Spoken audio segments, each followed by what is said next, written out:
Can a child give consent? Oh, yes. Absolutely no. In the case of child molestation, it usually happens within. The alleged perpetrator beat up the parents, beat up the family. The girl now told me that it's more than one, it's like more than 10 times. There are some things you will hear these days, you'll be shocked. They're getting creative with it. Uncle cannot call and say, let these girls come over. And I'm like, okay, nice. Flight ticket for 3 people.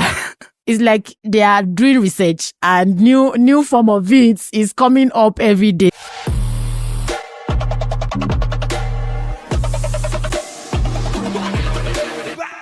The conversation surrounding molestation and abuse, especially sexual, and especially when it comes to children, is being shied away from. People don't want to talk about it. Maybe because it's traumatic for them, or maybe because they're in denial. But we, right here, are not in denial. Welcome to Africa Tech Radio, where we're going to discuss child sexual molestation. Want to know what exactly it means? Because let me tell you something. Your children might be going through more than you can ever imagine. But I'm not alone here, of course. I have 3 fantastic people.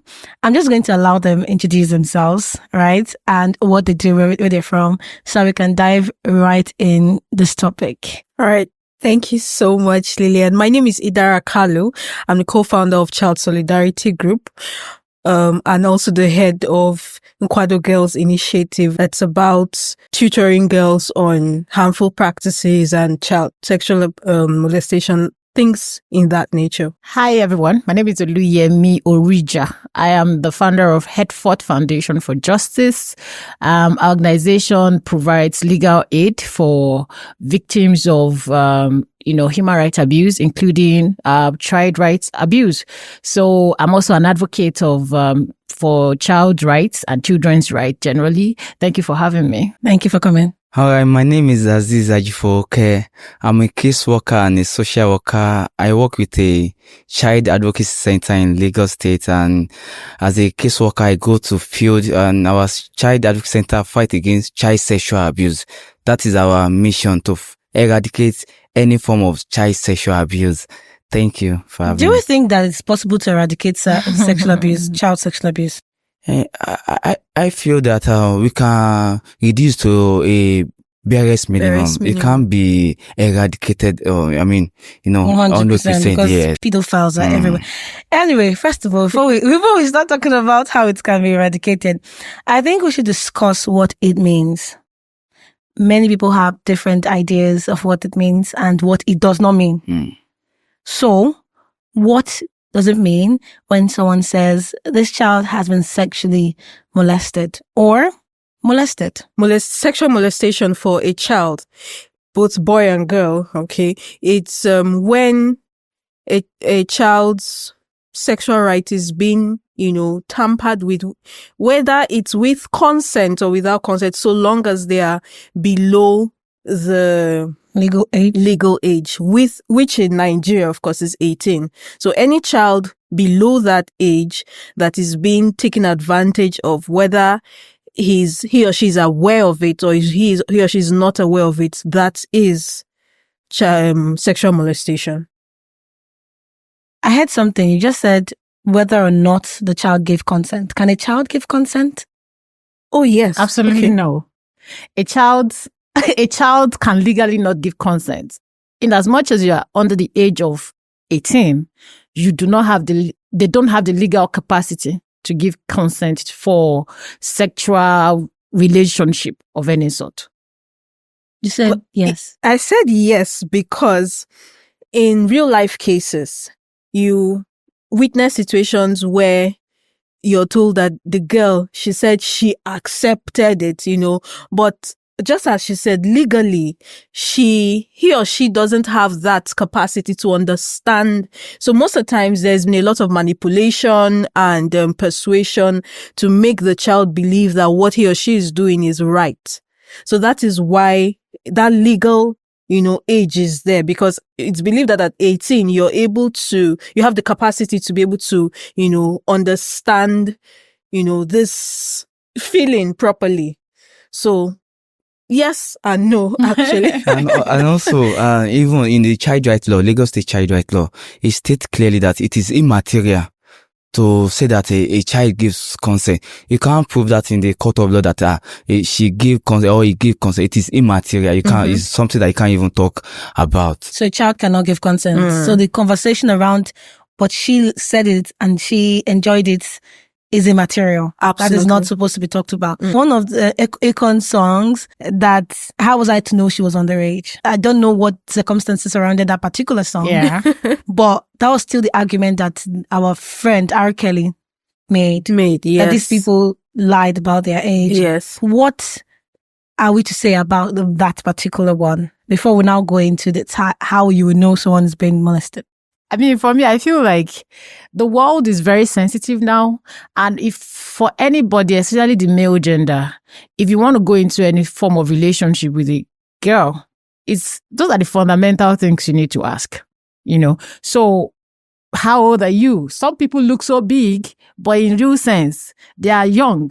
They're children, okay? So I feel like the onus is on you that want to have that kind of relationship, or even if it is the girl that has approached you, either ways, the onus is on you to ask, how old are you, before we move on into this. Just like you will ask for genotype. These days people ask, are you A? Are you yes? Just like you do that. They ask when you want to have a serious relationship with somebody. When you want a one night stand, nobody cares about. Yeah, but at the end of the day, right? If you look at children, in the case of child molestation, it usually happens within. All right, it happens within, whether by family members. We will get. So most of the time, the perpetrators actually know that these people are children. So that is not a. But in the case where a child says, "I am in a legal age," and I come to the court because I've been caught, and I say, "She told me she was 18, 19, 20." It's my word against hers. Who would they believe? Hers. Definitely. So because she's the victim here. How do I now because I'm not at fault here? Anyway, I think it boils down to ethics, personal ethics, because just as she said, the onus is on you. Then to you record find it when out. she says her age. Every time I say, what's her age? Say it to the camera. Okay, so the next thing we have to talk about is how to know or how to identify molestation, sexual molestation. Recently, I came across a page that it bugged me. A 4-year-old girl, I don't know if anyone saw it, being paraded by her father, alleged father, because I don't understand. She was wearing panties, not full panties, half panties, and he made her pose in suggestive ways. And when he was called out, instead of him to take down the photos or apologize, he used her to explain that she was a model. So when we're talking about sexual molestation, what can be termed, what can fit under the umbrella of sexual molestation? Because some people say, nothing is happening here. You cannot, point fingers at this guy. He's just misinformed. Does that fall under sexual molestation? So I say yes. And this is what the law terms as sexual molestation. So it does not necessarily have to be sexual intercourse. Okay, it starts from luring children or grooming children to believe that a certain way of life is the best way of life. I would also say a lot of laws, not even just one law, had also explicitly talked about child molestation. Sometimes it is you saying a child should touch you in a certain way. So we've had adults, maybe most of the time, house helps and people that you bring into your homes, and you tell a child, touch me here. You're not the one doing the touching to the girl, but you're asking the girl to touch you. That way, it is child molestation. The education is also child molestation. When I mean education, I mean when you're teaching a child that this is what it is. Then child pornography, when you video them, just like the one you talked about. Okay. Some people put these things on pornographic sites, to make money off it. So these are the kind of, it's really endless, I'd say, because the truth of the matter is law cannot even envisage it to the end.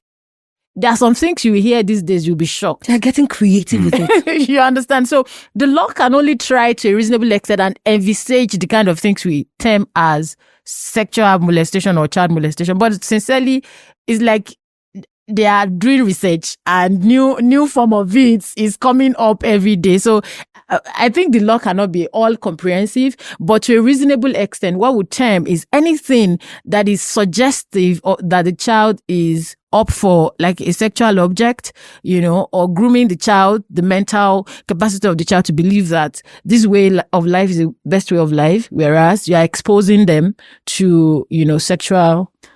Okay. Before we talk about how parents can identify and help out, I want to read out some of these surveys, because I told you we conducted a survey, and some of the questions that were asked were you sexually molested? Even if it's an attempt, tell us, because some were not, they didn't succeed, but the attempt itself, does it fall? Because it does. For me, it's really scarring. It does, yes. So, people talked about it, and both male and female, because I have to let you know that we're not saying ladies, children, girl child alone.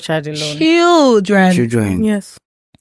So I also asked, what can they do? What do you think what do you wish you did better? And what do you wish your parents did better?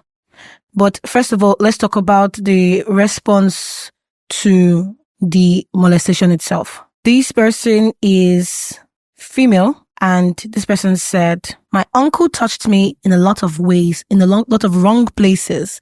My older cousin was always touching me while I was sleeping and tried to have sex with me. All happened between ages 5, 6 to 14. Wow. What do you wish you did better? Not much I could have done. Mm-hmm. How do you wish your parents and guardians handled it? I wish they were more approachable so I would have felt the ease to tell them. Okay, this one is female, did not share experience, but said yes. What do you wish you did better? I was a kid. There was nothing I could have done. And he was a cleric man, trusted by many. My mom handled it best. She arrested him. It took the whole community to convince her to release him. Are you still dealing with the aftermath? Yes, I am. I hate men, especially the ones that claim to be men of God. I just need to read some of this out so we can have, a holistic conversation. My sweet little baby cousin was 5 when it happened. It was the maid, a teenage boy. My cousin was raped in her hostel in junior secondary school. It was a school riot way back in the north. I can't save everyone, but it breaks my heart every time. Like, what do you wish you could have done better, right?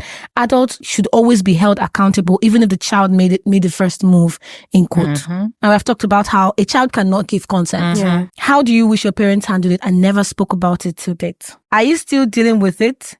For me, I wish everyone gets their karma. I also hated men for a very long time, but it has gotten better as I grew. However, it has not been addressed. But there's one I really want us to hear about. This is female. Growing up as a child in primary 4 or 5, I used to do summer holidays at a favorite class teacher's house. Her son at that time was in boarding school and would usually come home during holidays too. One time, it was just myself, himself, and the maid at home. He called me to his mom's room and touched me in my sensitive areas and also asked me to touch his private parts. He asked me if I liked it. I attempted to do it again, and the maid walked in to clean the room. After then, he tried again by luring me with things I like and getting me to always come to his mom's room, which I obliged because I had spoken with an older lady about the first experience, and she told me never to go when he calls me alone. Do you know someone who has experienced it? Yes, it was the same experience and tactics with me, but we were usually 5 girls who stayed with the teacher in that house. Unfortunately, he got a lot of ways with her. One day I came back from school and walked in on them in the room having sex, standing by the wall. He threatened her and me never to open up, else he will kill us. She became his sex escapade. She never had a voice because he threatened to kill her. I wish I convinced her for both of us to collectively speak out, because she finally ran away from the house and stopped coming to school. My dad, when I opened up to him, followed me to school to confront the teacher about her son's sexual harassment, and she denied it. It was my word against theirs. Absolutely. So there was not much my dad could do at that time but take me away from her house. I'm going to stop here for now and let's talk about it. I was a child. There's not much I can do. The truth is, they are right. They are children, and I personally feel that we don't talk about it enough in our society. It's been a hush-hush, thing. I told Aziz before we started, shooting, that it's become a culture. It's become a generational thing. So almost I can bet you that if you take a survey again to find out how many homes, have somebody that is a perpetrator in it, you will discover that 80 out of 100, so it's become a culture, and we haven't given it the attention that it deserves. We don't talk about it. We, as parents, number one. Number two, the educational system. I think, okay, now it's a bit more with the rise of NGOs and other awareness campaigns. They are talking about it some more now. But coming from, I can imagine this is a millennial, if I have to feel like that. Coming from that time, it wasn't talked about. It wasn't talked about at all. And I think that is something that there's a popular saying that light always dispels darkness. So, and speaking out, conversations are like light. The more you talk about something, the more people get aware and, begin to know that, okay, this is wrong. When I see this, I should say something. So I think personally, yes, at that time, probably if they had more awareness like we have now. This is a There are kids who don't talk about their experiences. If I had an experience, I wouldn't talk about it to my parents. I wouldn't have talked about it to my parents. Maybe not your parents. To anybody. Maybe your guidance and counselor in school. Maybe that teacher that seems to be, more accommodating in school. Maybe that's adults that welcomes you better. Okay. Awareness can also induce people to share and, speak up some more. Yeah, so I will agree with you because there is even a statistic by I think UNICEF that 1 in 4 girls and 1 in 10 boys will have experienced abuse before they turn 18. 18, yes. And that's a sad statistics. I go to the field and when they call our helpline, my organization have a child helpline that people call. When they call us, I go to the field with my team and we rescue the child that is in that offending environment. And part of what I go to, at least I've visited more than 70 police stations because in every cases we document it in a police station, either the human rights department, or GBV department, family unit. Thank you. So, and part of the one that I attended to at Yanokpaja, the same experience, it was a neighbor that the case is still in the high court that I also one of the witnesses before the judge. And the child could not even tell her parents. She was more comfortable telling me because even when we got to the police station and the way her mom was saying, Egbami, a lot of drama. I had to call the girl, see me, I'm here for you, to support you. And she told her mom just one time, and when I approached her, tell me anything cannot happen to you because the alleged perpetrator basically is still in the court cases, so he's alleged perpetrator and beat up the parents, beat up the family. You did that to a child and you still beat up both parents. Wow.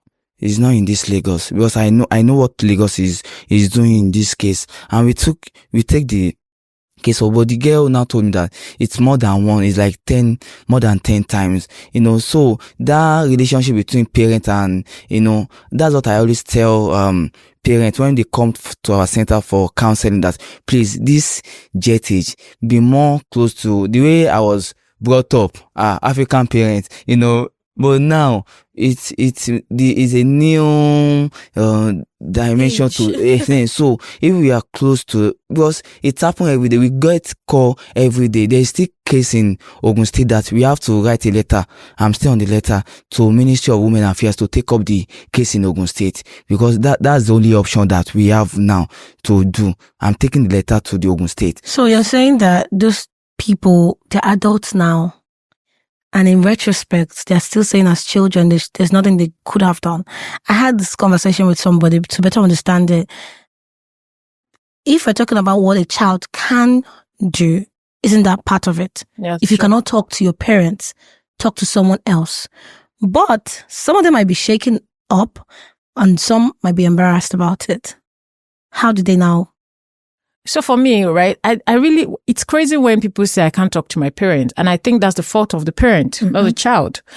For every parent, African, we say, I'm not my son's friend. I'm your mother. Yes, the place of mother is there, but there should be the place of friendship where the child is comfortable enough. And I think when it comes to parenting, we need to do more educating parents these days. I mean, when you were sharing the case of the father who was, showcasing the 4-year-old, it's still lack of education.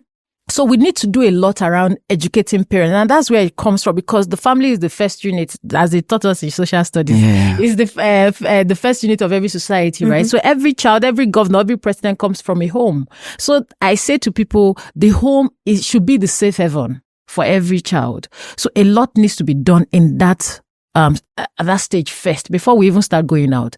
Because when you say talk to teachers, I mean, there are perpetrators in schools too. And sometimes we've seen cases where it is reported and the school authority are even shielding the perpetrator.